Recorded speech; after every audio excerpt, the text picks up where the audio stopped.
ಮರುಶಾಂತವೀರ ಮಹಾಸ್ವಾಮಿಗಳು ಪಟ್ಟಾಧಿಕಾರದ ನಿಮಿತ್ತವಾಗಿ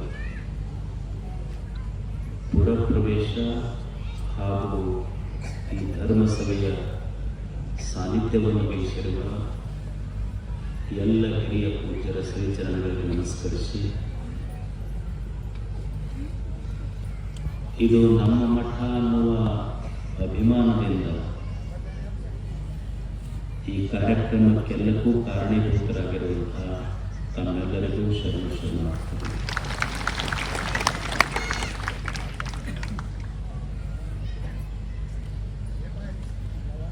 John Ruskin ಅಂತ ಒಬ್ಬ ಪಾಶ್ಚಿಮಾತ್ಯ ಚಿಂತಕ. ಅವನ ಹೆಸರು ಜಾನ್ ರಸ್ಕಿನ್, ರಸ್ನ ಅಲ್ಲ, ಜಾನ್ ರಸ್ಕಿನ್. ಜಾನ್ ರಸ್ಕಿನ್ನ ಚಿಂತನೆ ಏನು ಅಂದ್ರೆ, ಯಾವುದಕ್ಕೆ ಸಂಪತ್ತನ್ನಬೇಕು, ಸಂಪತ್ತು ಯಾವುದು? ಈಗ ಒಬ್ಬ ವ್ಯಕ್ತಿ ಇರ್ತಾನೆ, ಒಬ್ಬ ವ್ಯಕ್ತಿಯ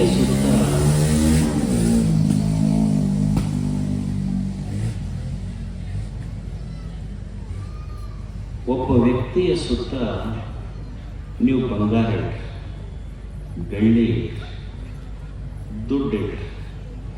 ಬಂಗಾರ, ಬೆಳ್ಳಿ, ದುಡ್ಡು ಎಲ್ಲ ಇಟ್ರಿ, ಖರೆ ಜೀವನ ಇರಲಿಲ್ಲ ಅಂದ್ರೆ, ಸುತ್ತ ಬಂಗಾರ ಐತಿ, ಬೆಳ್ಳಿ ಐತಿ, ದುಡ್ಡು ಐತಿ, ಜೀವನ ಹೋಗಿತ್ತು ಅಂದ್ರೆ ಬೆಲೆ ಬರ್ತದೆ.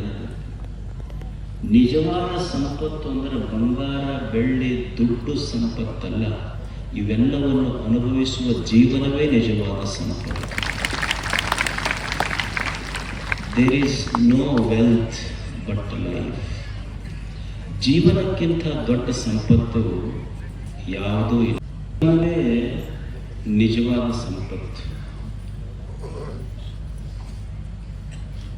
ಜೀವನಕ್ಕಿಂತ ದೊಡ್ಡ ಸಂಪತ್ತು ಯಾವುದೂ ಇಲ್ಲ. ಈಗೊಬ್ಬನ ಮನೆಯಾಗ ಬಹಳಷ್ಟು ಸಂಪತ್ತಿರ್ತದೆ, ಸಂಪತ್ತು ಇರ್ತದೆ. ಅವ 4 ಅಂತಸ್ತಿನ ಮನೆ ಕಟ್ಟಿಸಿರ್ತಾನೆ, ಮನೆ ಮುಂದೆ 1 ಎಕರೆ ದೊಡ್ಡ ಗಾರ್ಡನ್ ಮಾಡಿರ್ತಾನೆ, ಹಿಂದೊಂದು ಸ್ವಿಮ್ಮಿಂಗ್ ಪೂಲ್ ಮಾಡಿರ್ತಾನೆ, ಮನೆಯಾಗ ವಾಕಿಂಗ್ ಟ್ರ್ಯಾಕ್ ಮಾಡಿರ್ತಾನೆ. ಅವ ನೋಡಿದ್ರೆ ಕುರ್ಚಿ ಹಾಕೊಂಡು ಮುಂದೆ ಕುಂತಿರ್ತಾನೆ. ಬಂದವ್ರು ಕೇಳ್ತಾರೆ, ಅವ್ರಿಗೆ ಯಾಕ್ರಿ ಇಷ್ಟೆಲ್ಲ ವಾಕಿಂಗ್ ಟ್ರ್ಯಾಕ್ ಮಾಡಿರಲ್ಲ, ಮತ್ತು ನೀವ್ಯಾಕೆ ಅಡ್ಡಾಡುವಲ್ರಿ? ಅಡ್ಡಾಡಕ್ಕೆ ಬರಲ್ರಿ, ಮಂಡಿ ನೋದವ, ಕಾಲನ್ನು ಅಡ್ಡುಣಿಗೆ ಆಗಿಬಿಟ್ಟಿರ್ತಾವ. ಎಲ್ಲ ಇದ್ದು ಸಹಿತ ಅನುಭವಿಸಲಿಕ್ಕೆ ಜೀವ ಇರದೇ ಇದ್ರೆ ಹೇಗೆ ಅಂದ್ರೆ, ಮನ್ಯಾಗ ಟ್ರೆಜರಿಯೊಳಗೆ ನೋಟಿನ ಕಟ್ಟಿದ್ದವ ಶ್ರೀಮಂತಲ್ಲ, ದುಡ್ಯಾಕ ಕೈಕಾಲು ಗಟ್ಟಿದ್ದವರು ಬಹಳ ಶ್ರೀಮಂತ. ಈ ಸಂಪತ್ತನ್ನು ಅನುಭವಿಸಬೇಕಾದ್ರೆ ಜೀವನ ಇರಬೇಕಲ್ಲ.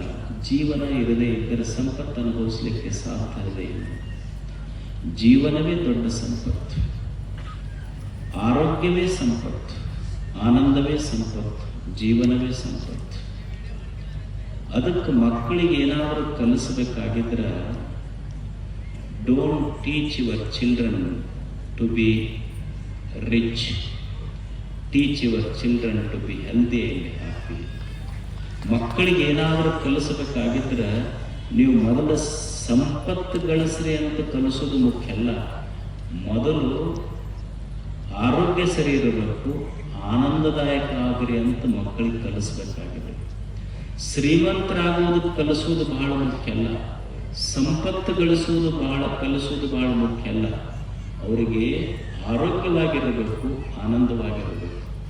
ಯಾಕೆ ಮಕ್ಕಳಿಗೆ ಸಂಪತ್ತು ಗಳಿಸೋದ ಮೊದಲು ಕಲಿಸಬಾರ್ದು, ಅದ ದೊಡ್ಡದಂತ ಕಲಿಸಬಾರ್ದು ಅಂದ್ರೆ, ನಾಳೆ ನಿಮ್ಮ ಕೊನೆಯ ಕಾಲಕ್ಕೆ ಸಾವಿನ ಹಾಸಿಗೆ ಮೇಲೆ ನೀವು ಮಕ್ಕೊಂಡಾಗ ನಿಮ್ಮ ಮಕ್ಕಳು ನಿಮ್ಮನ್ನು ಮಾತಾಡ್ಸಕ್ಕ ಡಾಕ್ಟ್ರಿಗೆ ಕರ್ಕೊಂಡ್ಬರ್ಬೇಕು ಹೊರತು ವಕೀಲರಿಗೆ ಕರ್ಕೊಂಡ್ಬರಂಗ ಆಗಬಾರ್ದು ಅಂತ. ಅದರ ಸಲುವಾಗಿ ಅವರಿಗೆ ಆರೋಗ್ಯ, ಆನಂದಗಳನ್ನು ಕಲಿಸ್ಬೇಕು.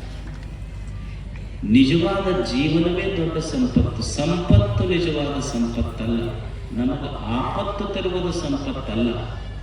ನಮಗೆ ಜೀವಿಸುವುದು ಕಲಿಸ್ಲಿಕ್ಕೆಲ್ಲ ಅದು ನಿಜವಾದ ಸಂಪತ್ತು. ಜೀವನವೇ ಸಂಪತ್ತು. ಈ ಜೀವನದ ಬೆಲೆ ನಮಗೆ ಗೊತ್ತಿರಬೇಕಷ್ಟೆ. ಜೀವನದ ಬೆಲೆ, ನಿಮ್ಮೂರ ಹೆಸರೇನು? ಕಡಲು, ಬಾಳು. ಈ ಬಾಳಿನ ಬೆಲೆ, ಈ ಬದುಕಿನ ಬೆಲೆ ನಮಗೆ ಗೊತ್ತಿರಬೇಕು. ಈಗ ನಿಮ್ಮ ಮನ್ಯಾಗ ಆಕಳ, ಎಮ್ಮೆ, ಎತ್ತ ಇರ್ತಾವ.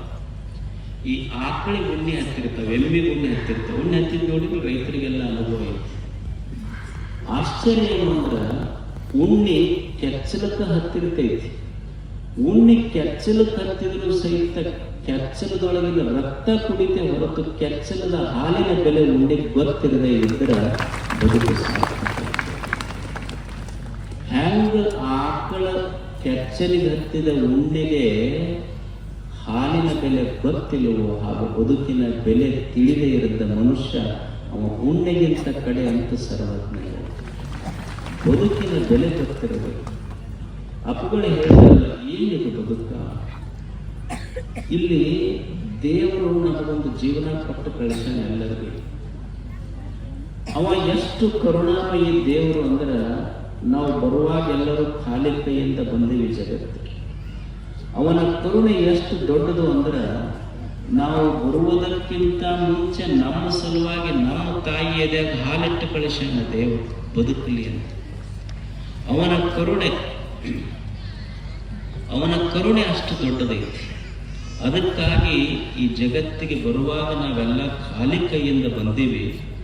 ಈ ಮಣ್ಣು, ನೀರು, ಗಾಳಿ, ಬೆಳಕ, ಬಯಲು ಎಲ್ಲವನ್ನೂ ದೇವರು ನಮಗೆ ಕೊಟ್ಟ.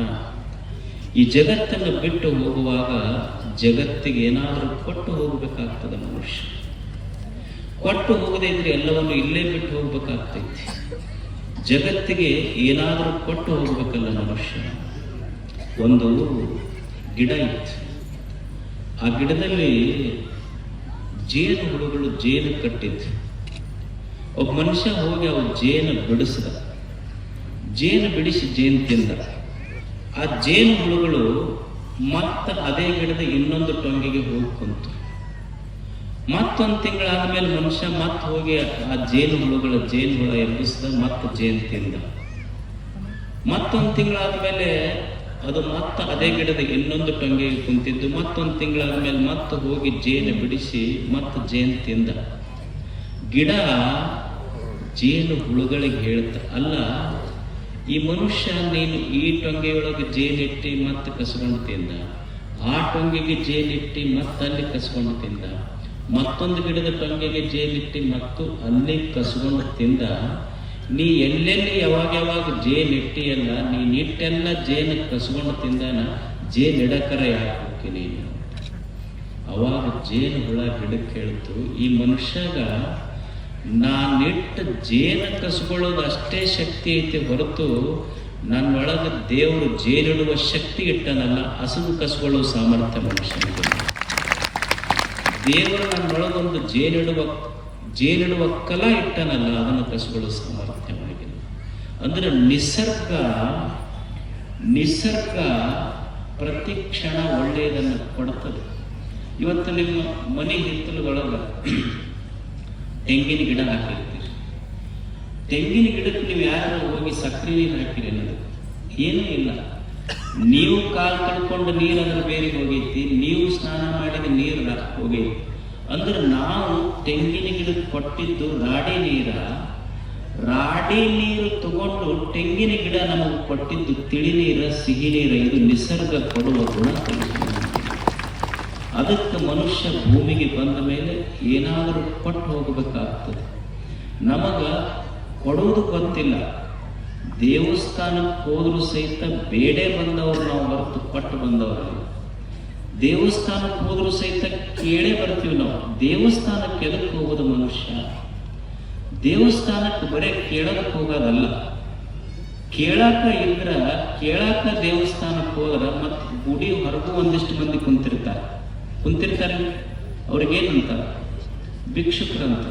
ಮತ್ತು ನಾವು ಗುಡಿಯಾಗ ಹೋಗಿನೂ ಕೇಳಿದ್ವಿ ಅಂದ್ರೆ ನಾವು ಭಿಕ್ಷುಕರೇ. ಇವ 10 ರೂಪಾಯಿ ಕೇಳ್ತಾನ, ನಾವು 1,00,000 ರೂಪಾಯಿ ಕೇಳ್ತೀವಿ ಒಳಗೆ ಹೋಗಿ. ಇಷ್ಟೇ ವ್ಯತ್ಯಾಸ. ಅವರು ಭಿಕ್ಷುಕರೇ. 10 ರೂಪಾಯಿ ಕೇಳೋರು ಗುಡಿ ಹೊರಗೆ ಕುಂತು 10 ರೂಪಾಯಿ ಕೇಳೋನು ಭಿಕ್ಷುಕನೇ. ಗುಡಿ ಒಳಗೆ ಹೋಗಿ 1,00,000 ರೂಪಾಯಿ ಕೇಳೋನು ಭಿಕ್ಷುಕನೇ. ವ್ಯತ್ಯಾಸ ಇಷ್ಟೇ, ಇವರು ಹೊರಗೆ ಕೇಳೋರು ಲೋಕಲ್ ಬೆಗ್ಗರ್ಸ್, ಇವರು ಇಂಟರ್ನ್ಯಾಷನಲ್ ಬೆಗ್ಗರ್ಸ್. ಅವರು ಕಾರ್ಪೊರೇಟ್ ಸ್ಟೈಲ್ ಆಫ್ ಬೆಗ್ಗಿಂಗ್. ಅಂದ್ರೆ ಮನುಷ್ಯ ಒಂದು ದೇವಸ್ಥಾನಕ್ಕೆ ಹೋಗೋದು ಬರೀ ಕೇಳೋದಕ್ಕಲ್ಲ, ಭಗವಂತನೇ ಎಷ್ಟೋ ಜನರಿಗೆ ಕಣ್ಣಿಲ್ಲ, ನನಗೆ ಕಣ್ಣು ಕೊಟ್ಟು, ಎಷ್ಟೋ ಜನರಿಗೆ ಕಿವಿ ಇಲ್ಲ, ಕೈ ಇಲ್ಲ, ಕಾಲಿಲ್ಲ, ಉಣ್ಲಿಕ್ಕೆ ಅನ್ನ ಇಲ್ಲ, ಇಷ್ಟೆಲ್ಲ ಕೊಟ್ಟಿಯಲ್ಲಪ್ಪ, ನಾನು ನಿನ್ನ ಗುಡಿಗೆ ಇನ್ನು ಮ್ಯಾಲೆ ಕೇಳಲಿಕ್ಕೆ ಬರೋದಿಲ್ಲ, ನೀ ಇಷ್ಟೆಲ್ಲ ಕೊಟ್ಟಿದ್ದಕ್ಕಾಗಿ ನಿನಗೆ ಹಣೆ ಹಚ್ಚಿ ಒಂದು ಧನ್ಯವಾದ ತಿಳಿಸ್ತೀನಿ ಅಂತ ಭಗವಂತನ ಗುಡಿಗೆ ಒಂದು ಧನ್ಯವಾದ ತಿಳಿಸ್ಬೇಕಷ್ಟೆ. ನಾವು ಹೋಗೋದು ಧನ್ಯವಾದ ಹೇಳಕ್ಕಲ್ಲ, ಕೇಳೋದಕ್ಕೆ ಹೋಗ್ತೀವಿ ನಾವು ಅಷ್ಟೆ. ಯಾವನೊಬ್ಬ ಅವ ಒಟ್ಟು ಮಂದಿ ಕಡೆ ಕೇಳಿ ಕೇಳಿ ಕೇಳಿ ಎಸುಗಳು ರೂಢಿ ಇರ್ತಾನೆ. ಅವ ಏನು ಎಸ್ಕೊಂತಿದ್ದಂದ್ರೆ ಮನ್ಯಾಗ ಇದಕ್ಕೆ ಹೊರಗ ಹಾಕಿದ್ರು ಏನೂ ಕೊಡ್ತಿದ್ದಿಲ್ಲ, ಇದಕ್ಕೆ ಯಾರು ಚುಟ್ಟಾಗಿ ರೊಕ್ಕಬೇಕಲ್ಲ. ಅವನು ಅಲ್ಲೇ ಕಟ್ಟಿ ಕುಂತ ಅವ್ರ ಕಡೆ ಇವ್ರ ಕಡೆ ಚುಟ್ಟ ಗಿಟ್ಟ ಇಸ್ಕೊಂತಿದ್ದ, ಯಾರು ಒಂದು ದಿವಸ ಸಿಗಲಿಲ್ಲ. ಚುಟ್ಟ ತಗೊಳಕರ ರೊಕ್ಕಿಲ್ಲ, ಬಸ್ ಸ್ಟ್ಯಾಂಡ್ ಕಟ್ಟಿ ಕುಂತ, ಆ ಕಡೆ ಈ ಕಡೆ ನೋಡಿದ ಯಾರೂ ಸಿಗಲಿಲ್ಲ. ಶನಿವಾರ ಎಲ್ಲ ಮಾರುತಿ ಗುಡಿ ಕ್ಯೂ ಇತ್ತು. ಅವ ಅಂದ, ಜನ ಎಷ್ಟು ಕ್ಯೂ ಇರಬೇಕಾದ್ರೆ ನಾವು ಒಂದು ದಿವಸ ಗುಡಿಗೆ ಹೋದವರಲ್ಲ, ಜನ ಎಷ್ಟು ಮಾರುತಿ ಗುಡಿಗೆ ಕ್ಯೂ ಇರಬೇಕಾದ್ರೆ ನಾವು ಒಂದು ಯಾಕೆ ಪರೀಕ್ಷೆ ಮಾಡಬಾರ್ದು ಅಂತ ಹೋದ. ಹನುಮಂತಗೆ ನಮಸ್ಕಾರ ಮಾಡದ, ಮಾರುತಿ ದೇವರಿಗೆ ನಮಸ್ಕಾರ ಮಾಡಿ ಅವನಿಗೆ ಹೇಳ, ನೋಡು ನೀ ಭಾಳ ಸತ್ತುಳವಿದ್ದಂಗೆ, ಭಾಳ ಜನ ನಡ್ಕೊಂತಾರೆ ನಿನಗೆ, ನೀ ಅಕಸ್ಮಾತ್ ಅಷ್ಟು ಶಕ್ತಿ ಸತ್ತುಳ್ಳವ ನೀ ಆಗಿದ್ರೆ ಇವತ್ತು ನಮಗೆ 100 ರೂಪಾಯಿ ಸಿಗಬೇಕಂದ. ಮತ್ತು ಅಷ್ಟ ಹೇಳಿಲ್ಲ, ನಮ್ದೇನು ಉಳ್ದವ್ರಂಗೆ ಉದ್ರಿ ಭಕ್ತಿ ಅಂತ ತಿಳ್ಕೊಬೇಡ, ಅಕಸ್ಮಾತ್ 100 ರೂಪಾಯಿ ಸಿಕ್ತು ಅಂದ್ರೆ 50 ರೂಪಾಯಿ ನಿನ್ನ ತಟ್ಟಿಗೆ ತಂದು ಹಾಕಿ ಹೋಗ್ತೀನಿ ಅಂದವ. ಅವ ಮುಂದೆ ಒಂದು 100 ಫೀಟ್ ಬಂದಿದ್ದಿಲ್ಲ, ಬರೋದ್ರೊಳಗನ ನೋಟು ಬಿದ್ದಿತ್ತು ಅಂತ. ಅವ ಅಂದ, ಅದಕ್ಕೆ ಜನ ನಡ್ಕೊಂತಾರೆ ನಿನಗಿಷ್ಟಂದ, ಅದಕ್ಕೆ ಇಷ್ಟು ಮಂದಿ ಕ್ಯೂ ಇರ್ತೈತಿ. ಹಿಂಗೆ ನೋಡೋದ್ರೊಳಗೆ ಅದು 50 ರೂಪಾಯಿ ನೋಟಿತ್ತು. ಅವ ಅಂದ, ನೀ ಭಾಳ ಶಾಣೆ ಅದಿ, ನನಗೆ ಕೊಡುವ 50 ರೂಪಾಯಿ ಏನಿತ್ತಲ್ಲ ನಿಂದು ನೀ ಮುರ್ಕೊಂಡ ನನಗೆ 50 ರೂಪಾಯಿ ಕೊಟ್ಟೆ ಅನ್ನ, ನಿಂದು ಮುರ್ಕೊಂಡ ನೀ 50 ರೂಪಾಯಿ ಕೊಟ್ಟಿ. ಇವ್ರು ಮಂದಿಗೆ ಟೊಪ್ಪಿ ಹಾಕೋರಲ್ಲ, ದೇವರಿಗೆ ಟೊಪ್ಪಿ ಹಾಕೋರು. ಅದಕ್ಕೆ ಅವ ಮಾರುತಿ ನಿಮ್ಮಂಥವ್ರು ಇರ್ತಿರಂತ ಗುಡಿಗೆ ಹೋದಾಗ ನಿಮ್ಮ ಕಡೆ ನೋಡಕ್ಕೆ ಹೋಗಲ್ಲ, ಈ ಕಡೆ ಮುಖ ಮಾಡ್ಕೊಂಡು ಕೊಟ್ಟು ಬಿಡ್ತಾನೆ. ನೋಡಿರಿ ಅನ್ನೋ ಟೈಮ್ ನಿಮ್ಮ ಕಡೆ ಎಂದರ ನೋಡ್ಯಾನ. ಅಂದ್ರೆ ಪ್ರತಿ ಕ್ಷಣ ಜೀವನದಲ್ಲಿ ನಾವು ಏನು ಮಾಡಿವಿ ಅಂದ್ರೆ ಬೇಡುವುದನ್ನು ಮಾಡಿ. ಅದಕ್ಕೆ ನಿಸರ್ಗ, ಸಂತರು, ಶರಣರು ಕಲಿಸಿದ್ದೇನು ಅಂದ್ರೆ ಒಂದಿಷ್ಟು ಜಗತ್ತಿಗೆ ಕೊಟ್ಟು ಹೋಗಬೇಕು.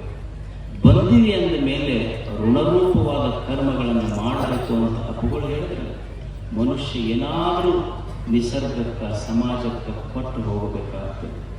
ಒಬ್ಬ ಸನ್ಯಾಸಿಯ ಜೀವನ ಅಂದ್ರೆ ಏನು ಅಂದ್ರೆ, ಮೊನ್ನೆ ನಮ್ಮ ಅಪ್ಪುಗಳನ್ನು ಭಾಳ ಚಲೋ ಹೇಳಿದ್ರು. ಒಬ್ಬ ಸನ್ಯಾಸಿಯ ಜೀವನ ಹೆಂಗೆ ಪ್ರಾರಂಭ ಆಗ್ತದೆ, ಅವನ ಜೀವನದ ಘಟನೆಗಳೇನು, ಅದು ಎಷ್ಟು ಕಷ್ಟದೊಳಗೊಮ್ಮೆ ಘಟಿಸಬೇಕಾಗ್ತದೆ. ರಾಮಕೃಷ್ಣ ಪರಮಹಂಸರು ಹೇಳ್ತಿದ್ರು, ಸಂಸಾರಿಕರ ಜೀವನಕ್ಕೂ ಸನ್ಯಾಸಿ ಜೀವನಕ್ಕೂ ಏನು ವ್ಯತ್ಯಾಸ? ಸಂಸಾರಿಗಳಿಗೂ ಕಷ್ಟಗಳು ಬರ್ತಾವಿಲ್ಲ ಅಂತಿಲ್ಲ, ಸನ್ಯಾಸಿಗಳಿಗೂ ಕಷ್ಟಗಳು ಬರ್ತಾವಿಲ್ಲ ಅಂತಿಲ್ಲ. ಆದ್ರೆ ಒಬ್ಬ ಸಂಸಾರಿಯ ಜೀವನ ಅಂದ್ರೆ ಕ್ವಾಟಿ ಬಾಡಿ ಒಳಗೆ ನಿಂತು ಯುದ್ಧ ಮಾಡ್ದಂಗ, ಅವನಿಗೊಂದು ಸೇಫ್ಟಿ ಇರ್ತೈತಿ. ಸನ್ಯಾಸಿಯ ಜೀವನ ಅಂದ್ರೆ ಬೈಲಾಗಿ ನಿಂತು ಯುದ್ಧ ಮಾಡ್ದಂಗ. ಭಕ್ತರು ಯಾವಾಗ ಯಾಕಡೆ ಡಮ್ ಅನ್ನಿಸ್ತಾರ ಗೊತ್ತಿಲ್ಲ, ಯಾಕಡೆ ಬಂದು ಡಮ್ ಅನ್ನಿಸ್ತಾರ ಗೊತ್ತಿಲ್ಲ. ಅದಕ್ಕೆ ಇವ ಬೈಲೊಳಗೆ ನಿಂತ ಯುದ್ಧ ಮಾಡಬಾರ್ದು. ಸನ್ಯಾಸ ಅನ್ನೋದೇ ಯಾವಾಗ ಸನ್ಯಾಸಿ ಆಗ್ತಾನ, ನಮ್ಮ ಅಪ್ಪಗಳು ಮೊನ್ನೆ ಹೇಳ್ತಿದ್ರು, ಸನ್ಯಾಸದ ಡೆಫಿನಿಷನ್ ಏನು ಅಂದ್ರೆ, ಸನ್ಯಾಸ ಅಂದ್ರೆ ನಾನು ಸತ್ತು ಸಮಾಜದ ಜೊತೆ ಬದುಕ್ತೀನಿ ಅನ್ನೋದೇ ನಿಜವಾದ ಸನ್ಯಾಸ. ನಾನು ಅನ್ನೋದು ಸತ್ತಿರಬೇಕು, ಸಮಾಜದೊಂದಿಗೆ ಬದುಕಿರಬೇಕು. ಒಬ್ಬ ಸನ್ಯಾಸಿಯ ಜೀವನದ ಪ್ರಾರಂಭ ಹೆಂಗಾಗ್ತೈತಿ, ನಿಮಗೆ ಬರೇ ವೇದಿಕೆ ಕಾಣ್ತೈತೆ ಅಷ್ಟೇ. ಭಕ್ತರಿಗೆ ವೇದಿಕೆ ಕಾಣ್ತೈತಿ, ದೊಡ್ಡ ಕುರ್ಚಿ ಕಾಣ್ತಾವ, ದೊಡ್ಡ ಕಾರ್ ಕಾಣ್ತೈತಿ, ಆದ್ರೆ ದೊಡ್ಡ ಸರ ಕಾಣ್ತಾವ. ಆದ್ರೆ ದೊಡ್ಡ ಸರದೊಳಗಿರುವ ಕೆಂಪಿರಿಬಿ ಕಡಿದು ಯಾರಿಗೂ ಕಾಣೋದಿಲ್ಲ. ಒಬ್ಬ ಸನ್ಯಾಸಿಯ ಜೀವನ ಪ್ರಾರಂಭ ಹೆಂಗ್ತೈತಿ, ಪೀಠಾಧಿಕಾರಿ ಅಂತಾರೆ, ಒಂದು ಪೀಠಾರೋಹಣ ಸಮಾರಂಭ ಹೆಂಗೆ ನಡೀತದೆ, ನಮಗೆಲ್ಲ ತಲೆ ಬೋಳಿಸಿ ಬಟ್ಟೆ ತೆಗೆದು ಉಡದಾಡ ಅದೆಲ್ಲ ಹರಿದು ಏನು ಅಂದ್ರೆ ಹಿರಿಯರಿಗೆಲ್ಲ ನಿಂದಿರಿಸ್ತಾರೆ, ನಮಗೆಲ್ಲ ನಿಂದಿರಿಸ್ತಾರೆ, ತಂದೆ ತಾಯಿಗೆ ಒಂದು ಕಡೆ ನಿಂದಿರಿಸ್ತಾರೆ. ನಿಂದ್ರಿಸಿ ಅವ್ರ ಕೈಯಾಗ ಒಂದು ಕಾಯಿ ಕೊಟ್ಟು ಗುರುಗಳಿಗೆ ಹೇಳಿದ ಮಾತು ಒಂದೇ, ಇವತ್ತಿನಿಂದ ಇವರು ನಿಮ್ಮ ತಂದೆ ತಾಯಿ ಅಲ್ಲ, ಇವ್ರ ಕಡೆ ಮುಖ ಸಹಿತ ಮಾಡಬಾರ್ದು. ನೀನು ಹಡೆದವರು ಇವತ್ತಿಗೆ ನಿನ್ನ ಪಾಲಿಗಿಲ್ಲ, ನಿನ್ನ ಪಾಲಿಗಿರೋರು ಇವತ್ತು ಪಡೆದಾರಲ್ಲ, ಸಮಾಜವೇ ನಿನ್ನ ತಂದೆ ತಾಯಿ ಅಂತ ಒಬ್ಬ. ಅವತ್ತಿನಿಂದ ಎಲ್ಲ ರಕ್ತ ಸಂಬಂಧಗಳನ್ನು ಹರಿದು ಕೇವಲ ಭಕ್ತಿ ಸಂಬಂಧವೊಂದೇ ಉಳಿಸಿಕೊಂಡು ಸನ್ಯಾಸಿ ನಡಿಬೇಕಾಗ್ತದೆ. ಅಂಥ ಒಂದು ಕಷ್ಟದ ದಿನಗಳಲ್ಲಿ ಏನು ಸಂತೋಷ ಅಂದರೆ ಭಕ್ತರನ್ನು ನೋಡಿ, ಅವರ ಪ್ರೇಮವನ್ನು ನೋಡಿ, ಅವರ ಸಾರ್ಥಕತೆಯನ್ನು ನೋಡಿ ಬದುಕುವುದಷ್ಟೇ.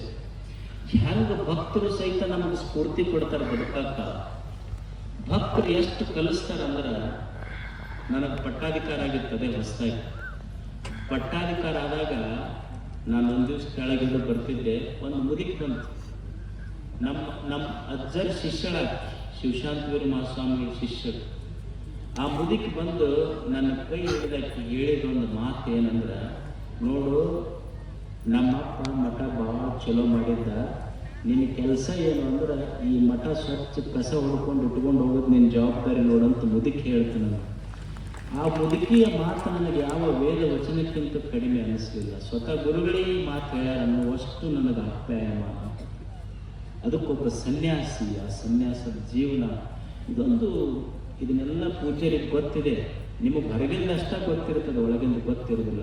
ಆದರೂ ಸಹಿತ ನೋವ ನುಂಗಿ ನಗುವ ಕಲಾ ಸನ್ಯಾಸಕ್ಕೆ ಗೊತ್ತಿರ್ತದೆ. ನೋವು ನುಂಗಬೇಕು, ನಕ್ಕೊಂತಿರಬೇಕಷ್ಟೇ, ಅದು ಸನ್ಯಾಸದ ಶ್ರೇಷ್ಠತೆ. ಬುದ್ಧ ಇದ್ದ ಬುದ್ಧನ ಶಿಷ್ಯ ಇದ್ದಬ್ಬ, ಅವನ ಹೆಸರು ಪೂರ್ಣ ಅಂತ. ಬುದ್ಧನ ಶಿಷ್ಯ ಪೂರ್ಣ. ಅವನು ಸಹಿತ ಒಬ್ಬ ಬುದ್ಧನ ಹತ್ರ ಸನ್ಯಾಸ ದೀಕ್ಷೆ ತಗೊಂಡ ಮೇಲೆ ಪೂರ್ಣ ಬುದ್ಧನಿಗೆ ಕೇಳ್ತಾನೆ, ಇಲ್ಲ ನೀವು ನನಗೆ ಸನ್ಯಾಸ ದೀಕ್ಷೆಯನ್ನು ಕೊಟ್ಟರೆ ನಾನು ಭಿಕ್ಷುವಾಗಿ ಧರ್ಮ ಪ್ರಚಾರ ಮಾಡುತ್ತಾ ಸಮಾಜದ ಜನರ ಹತ್ರ ಹೋಗ್ತೀನಿ ಅಂತ ಪೂರ್ಣ ಹೇಳ್ತಾನೆ. ನಾನೊಬ್ಬ ಭಿಕ್ಷುವಾಗಿ ಈ ಧರೆಯ ದೊರೆಗಳ ಮನೆಗೆ ಭಿಕ್ಷಾಕ್ ಹೋಗ್ತೀನಿ ಭಿಕ್ಷುವಾಗಿ ಅಂತ. ಅವಾಗ ಬುದ್ಧ ತನ್ನ ಶಿಷ್ಯ ಪೂರ್ಣನಿಗೆ ಪ್ರಶ್ನೆ ಮಾಡ್ತಾನೆ, ಹೌದು ನೀನೊಂದು ಸನ್ಯಾಸ ಸ್ವೀಕಾರ ಮಾಡದೆ ಭಿಕ್ಷುವಾಗಿ ಈ ಸಮಾಜದ ಜನರ ಮನೆಗಳಿಗೆ ಹೋಗ್ತೀಯಂತೀಯಲ್ಲ, ಅಕಸ್ಮಾತ್ ನೀನು ಹೋದ ಸಮಯಕ್ಕೆ ಅವರು ನಿನ್ನ ತಟ್ಟೆಯೊಳಗೆ ಭಿಕ್ಷಾ ಪಾತ್ರೆಯೊಳಗೆ ಭಿಕ್ಷಾ ನೀಡದಿದ್ರೆ ಏನು ಮಾಡ್ತೀನಿ? ರೊಟ್ಟಿ ನೀಡದಿದ್ರೆ ಏನು ಮಾಡ್ತೀನಿ? ಇಲ್ಲ ಸಂತೋಷ ಪಡ್ತೀನಿ ಅನ್ನೋ. ಬುದ್ಧಂದ ನಿನಗೆ ಹೊಟ್ಟೆ ಹಸಿವಾಗೈತಿ, ಅವರು ಭಿಕ್ಷಾ ನೀಡದಿದ್ರೆ ಸಂತೋಷ ಯಾಕಾಗ್ತೈತಿ ಅಂದ. ಅವಾಗ ಪೂರ್ಣ ಹೇಳ್ತಾನ, ನನಗೆ ಯಾಕೆ ಸಂತೋಷ ಆಗ್ತೈತಿ ಅಂದ್ರೆ ಅವರು ಭಿಕ್ಷಾ ನೀಡಲಿಲ್ಲಲ್ಲ ಅಂತಲ್ಲ, ಅವ್ರು ನನಗೆ ಬೈಲಿಲ್ಲಲ್ಲ ಅಂತ ಸಂತೋಷ ಪಡ್ತೀನಿ ನಾನು ಅಂತ. ಅಲ್ಲ ಅಕಸ್ಮಾತ್ ಭಿಕ್ಷಾ ನೀಡ್ಲಿಕ್ಕೆ ಭಿಕ್ಷಾಕ್ ಹೋದಾಗ ನಿನಗೆ ಬೈದ್ರಂದ್ರೆ ಏನು ಮಾಡ್ತೀವಿ? ಅವಾಗೂ ಸಂತೋಷ ಪಡ್ತೀನಿ ಅಂದ. ಬುದ್ಧ ಕೇಳಿದೆ, ಯಾಕ? ಹೋದಾಗ ಅವ್ರು ನನ್ನ ಬಡಿಲಿಲ್ಲಲ್ಲ ಅಂತ ಸಂತೋಷ ಪಡ್ತೀನಿ.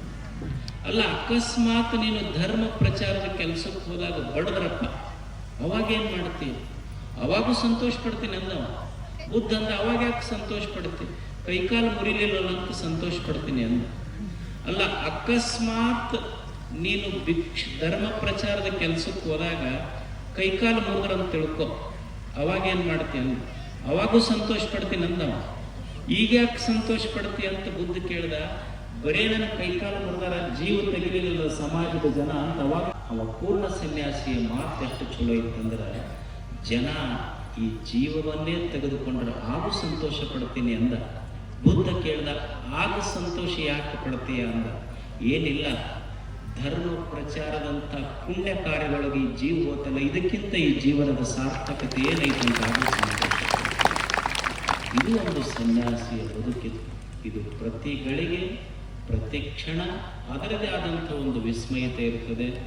ಇಲ್ಲಿ ನಿಮಗೆಲ್ಲ ಮನೆ ಬಂದಾಗ ಹೇಳಿದ ನಾನು, ಭಾಳ ವರ್ಷಗಳ ವನವಾಸದಿಂದ ಒಂದು ಚಲೋ ಒಂದು ಸುವರ್ಣದ ದಿನ ಇಂದಿನಿಂದ ಕಡಲೆಬಾಳು ಗ್ರಾಮದಲ್ಲಿ ಪ್ರಾರಂಭ ಆಗಿದೆ. ಅದಕ್ಕೆ ಮರಿಶಾಂತವೀರ ಮಹಾಸ್ವಾಮಿಗಳವರು ನಮ್ಮಲ್ಲೇ ಇದ್ದು ಅಧ್ಯಯನ ಮಾಡಿ ವಿನಯಶೀಲರು, ವಿದ್ಯಾವಂತರು, ಅಪ್ಪುಗಳೆಲ್ಲ ಹೇಳ್ದಂಗೆ ಅವರು ಸ್ವ ಇಚ್ಛೆಯಿಂದ ಸನ್ಯಾಸಿ ಆಗ್ಬೇಕಂತ ಬಂದವರು. ಅವರು ನಮ್ಮ ಶಿವಶಾಂತವೀರ ಸ್ವಾಮಿಗಳದಾರಲ್ಲ, ಅವರು ಸಹಿತ ಒಬ್ಬನೇ ಮಗ. ಅವ್ರ ತಂದೆ ತಾಯಿ ಕನ್ಯಾ ನೋಡಕ್ಕೆ ಶುರು ಮಾಡಿದ್ರು. ನಾನು ಹೋಗಂತ ಕಳಿಸಿದೆ. ಹೋಗಿ ಮತ್ತೆ ಹೊಳ್ಳಿ ಬಂದು ಒಬ್ಬನೇ ಮಗ ಇದ್ರು ಸಹಿತ ನಾನು ಮನೆಯಾಗಿದ್ರೆ ಬರೀ ಇಬ್ಬರ ತಂದೆ ತಾಯಿಗಳಿಗೆ ಮಗ ಆಗ್ತಿದ್ದೆ. ಸಮಾಜಕ್ಕೆ ಬಂದ್ರೆ ಸಾವಿರಾರು ತಂದೆ ತಾಯಿಗಳಿಗೆ ಮಗನಾಗುವ ಯೋಗ್ಯತೆ ಬರ್ತದೆ. ಇಬ್ಬರು ಅವರಲ್ಲಿ ಸೇವೆ ಮಾಡುವ ಮನೋಭಾವ ಇದೆ, ಸಮಾಜವನ್ನು ಕಟ್ಟಬೇಕನ್ನುವ ಛಲ ಇದೆ, ಸಮಾಜವನ್ನು ಮುನ್ನಡೆಸುವ ಧೀಮಂತಿಕೆ ಇದೆ. ಇವರಿಬ್ಬರ ಜೊತೆ ನಮ್ಮ ಹಡಗಲಿ ಶ್ರೀಗಳವ್ರಿಗೆ ಕ್ಯಾಪ್ಟನ್ ಇದ್ದಾರೆ, ಅದನ್ನೆಲ್ಲ ನಡೆಸ್ಕೊಂಡು ಹೋಗ್ತಾ ಇದ್ದಾರೆ. ಎಲ್ಲ ಶಾಖಾ ಮಠಗಳು ನಮ್ಮ ಹಡಗಲಿ ಪೂಜ್ಯರವರೆಲ್ಲ ನಡೆಸ್ಕೊಂಡು ಹೋಗ್ತಾರೆ. ಇವತ್ತು ಇಷ್ಟೆಲ್ಲ ಜನ ಸ್ವಾಮಿಗಳು ಎದಕ್ಕೆ ಸೇರ್ಯಾರ ಗೊತ್ತಾ ನಿಮಗೆ? ಕಾರ್ಯಕ್ರಮಕ್ಕೆ ಬಂದಿಲ್ಲ ಅವರು ಎಲ್ಲ ಪೂಜ್ಯರು ಬಂದಿದ್ದು ಮರಿಶಾಂತವೀರ ಸ್ವಾಮಿಗಳನ್ನು ನಿಮ್ಮ ಉಡಿಯೊಳಗೆ ಹಾಕಿ ಹೋಗಕ್ಕೆ ಬಂದಾರ. ಇದು ಒಂದು ಬರೀ ಕಾರ್ಯಕ್ರಮ ಅಲ್ಲ, ಇದೊಂದು ಪ್ರಮಾಣ ವಚನ ಸ್ವೀಕಾರ ಮಾಡುವ ಕಾರ್ಯಕ್ರಮ. ಏನು ಇಷ್ಟೆಲ್ಲ ಮಹಾಪೂಜ್ಯರು ಬಂದು ಒಬ್ಬ ಯುವಯತೆಯನ್ನು ನಿಮ್ಮ ಉಡಿಯೊಳಗೆ ಹಾಕಿ ಇವತ್ತಿನಿಂದ ನಿಮ್ಮ ಮಗ ಅಂತ ನಿಮ್ಮ ಉಡಿಯೊಳಗೆ ಹಾಕಿ ಹೋಗ್ತಾ ಇದ್ದಾರೆ. ನಾನು ನಿಮ್ಮೆಲ್ಲರಿಗೆ ಹೇಳುವ ಕೊನೆಯ ಮಾತೇನೆಂದ್ರೆ, ಒಂದಿಷ್ಟು ಮಠ ಹೆಚ್ಚು ಕಟ್ಟಬಹುದು, ಕಡಿಮೆ ಇರ್ಬೋದು. ಒಂದು 4 ರೂಮ್ ಕಟ್ಟಬಹುದು, ಕಟ್ಟದೇ ಇರಬಹುದು. ಒಂದಿಷ್ಟು ಶಾಲೆಗಳನ್ನು ಕಟ್ಟಬಹುದು, ಕಟ್ಟದೇ ಇರಬಹುದು. ಒಂದಿಷ್ಟು ಮಾಡುವಾಗ ಎಲ್ಲರಿಗೆ ಒಂದೇ ರೀತಿಯ ಕೆಲಸ ಮಾಡಲಿಕ್ಕೆ ಆಗೋದಿಲ್ಲ, ಹೆಚ್ಚು ಕಡಿಮೆ ಆಗಬಹುದು. ಆದರೆ ಸಮಾಜದ ಜನ ನೀವು ಒಂದು ಮಾತು ನಡೆಸ್ಬೇಕಷ್ಟೇ. ಉಳಿದಿದ್ದು ನಾನೇನು ನಿಮ್ಮಿಂದ ಕೇಳುವುದಿಲ್ಲ. ಎಂದೂ ಸಹಿತ ಊರಿನ ಜನರಿಂದ ಮನಸ್ಸು ನೊಂದೆ ಅಂತ ಅವರೆಂದೂ ಕಣ್ಣೀರು ಹಾಕಿ ನನಗೆ ಹೇಳಬಾರ್ದು ಅಷ್ಟೇ. ಇದು ಒಂದ ನಡೆಸ್ಕೊಳ್ಬೇಕು. ಸನ್ಯಾಸಿಗಳಂದ ಮೇಲೆ ನಾವು ಏನು ಪೂರ್ಣರಲ್ಲ. ಹೆಚ್ಚು ಕಡಿಮೆ ನಮ್ಮಿಂದ ಒಮ್ಮೆ ಮಾತಿನಿಂದ ಕಾರ್ಯದಿಂದ ಹೆಚ್ಚು ಕಡಿಮೆ ಆಗ್ತಿರ್ತದೆ. ಎಷ್ಟು ಮಂದಿಗಂತ ಸಂಭಾಳಿಸೋದು? 1,00,000 ಜನ ಇರ್ತಾರೆ. 1,00,000 ಜನರಿಗೆ ಒಪ್ಪಿಗೆ ಆಗುವ ನಡ್ಕೊಳ್ಳಿಕ್ಕೆ ಆಗ್ತದೆ ಅಂತ ಹೇಳಿ. ಈಗ ಊರಾಗ ಒಬ್ಬ ನಾಟಕ ಹಾಕೊಂಡು ಬರ್ತಾನೆ. ಅವ ದೇವ್ರಿಗೆ ಬಂದು 2 ಕಾಯಿ ಹೊಡೆದೇನಂತಾನೆ, ಇವತ್ತು ಮಳೆ ಆಗಬಾರ್ದು ನೋಡಪ್ಪ ಅಂತ ನಾಟಕ ಹಾಕೊಂಡ. ಒಬ್ಬ ರೈತ ಬರ್ತಾನೆ, ನಿನಗೆ 2 ಕಾಯಿ ಹೊಡಿತೀನಿ ನೋಡಪ್ಪ, ಮಳೆ ಆಗಬೇಕಂತ ಅವ ಅಂತ. ದೇವ್ರು ಯಾರ ಮಾತು ಕೇಳಬೇಕು ಅಂದ್ರೆ ಸ್ವತಃ ಸಾಕ್ಷಾತ್ ದೇವರಿಗೆ ಎಲ್ಲರಿಗೆ ಒಪ್ಪಿ ನಡೆಯಕ್ಕೆ ಆಗೋದಿಲ್ಲ ಅಂದ ಮೇಲೆ ನಮ್ಮಂಥ ಸನ್ಯಾಸಿಗಳದ್ದು ಏನು ಎಲ್ಲರಿಗೂ ಒಪ್ಸೋದು ತುಂಬ ಕಷ್ಟ. ಆತ್ಮಕ್ಕೆ ಒಪ್ಪಿ ಬದುಕೋದಷ್ಟೇ. ಈಗ ಮನ್ಯಾಗ ಮಕ್ಕಳು ಇರ್ತಾವೆ. ಮಕ್ಕಳಿಗೆ ಕುಂದಿರ್ಸ್ಕೊಂಡಾಗ ಏನೋ ಸಣ್ಣ ಪುಟ್ಟ ತೊಡಿ ಮೇಲೆ ಹೊಲಸು ಮಾಡೋದು ಅಂದ್ರೆ ಯಾರ ತೊಡಿ ಕೊಯ್ಕೊಂಡಿದೆ ಇಲ್ಲ, ತೊಳ್ಕೊಳ್ಳೋದಷ್ಟೇ.